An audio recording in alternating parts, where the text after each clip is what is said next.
Namaskaram. Thousand Names and Thousand Stories. 210th name SURARIGNE NAMAH.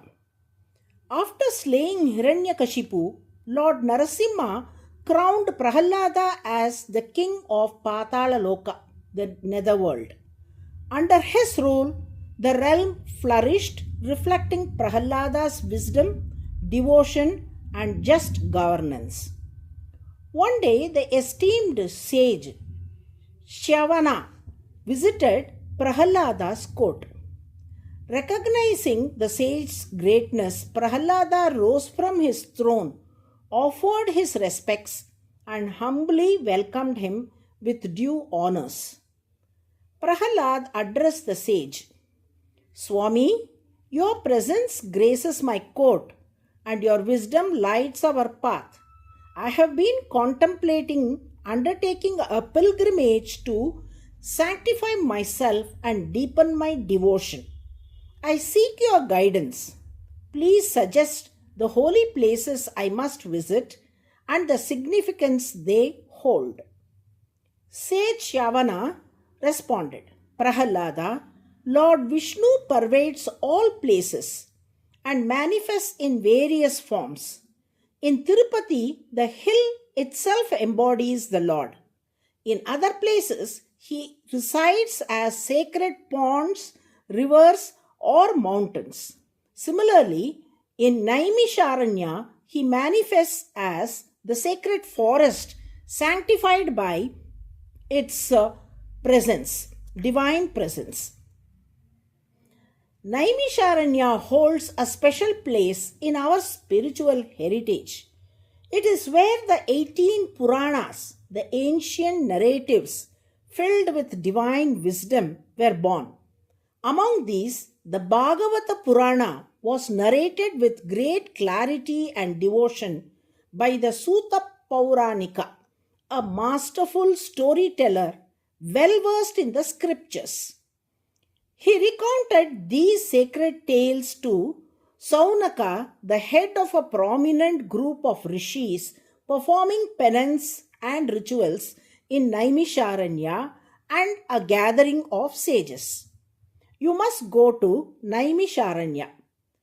Prahalada, eager to embark on his pilgrimage, set forth towards Naimisharanya. Along the way, he stopped at the sacred Badrikashrama, known as Badrinath, a place of profound spiritual energy. There he came across two sages seated in deep penance. What intrigued him were their matted locks of hair and the unusual sight of them holding bows and arrows while meditating. Curious and concerned, Prahalada approached them and said respectfully, O revered sages, how can one meditate while holding weapons? Lay down your arms and focus solely on your penance. The sages, however, retorted with a sharp tone, Mind your own affairs. We need no lessons from you on how to meditate.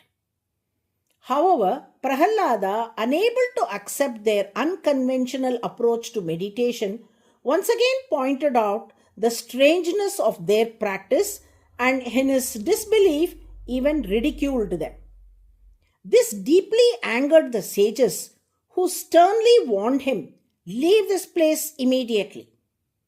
What began as a conversation soon escalated into a heated argument, which in turn turned into sharp exchanges of words and eventually boiled over into a physical confrontation with both sides unwilling to back down.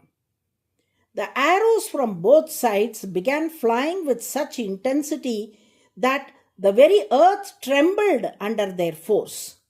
Prahalada, despite his efforts, could not overpower the sages. Just as the battle reached its peak, one of the sages transformed into Lord Narasimha, appearing before Prahalada.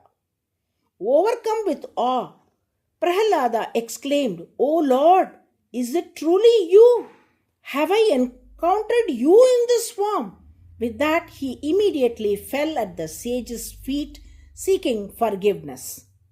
In that moment of realization, Prahalada understood that the two sages were none other than Nara and Narayana. Deeply remorseful, he pleaded, "Is it not a grave mistake on my part, as your devoted servant, to have fought against you?" Narayana Rishi responded gently, "My child, there is no doubt that you are my ardent devotee. However, as you became a king, a trace of demonic nature appeared in you. To eliminate that nature and purify you, I had to play this divine game, Leela, with you. Moreover, the moment my arrows touched you, you were purified. Your arrows directed at me were like archanas, the devotional offering to me." Consoling Prahalada, the sage blessed him and sent him on his way to Naimisharanya to continue his pilgrimage. Sura refers to divine nature, while Surari, the opposite of Sura, signifies demonic nature. The Lord, through his divine presence, eliminates demonic traits and instills divine qualities.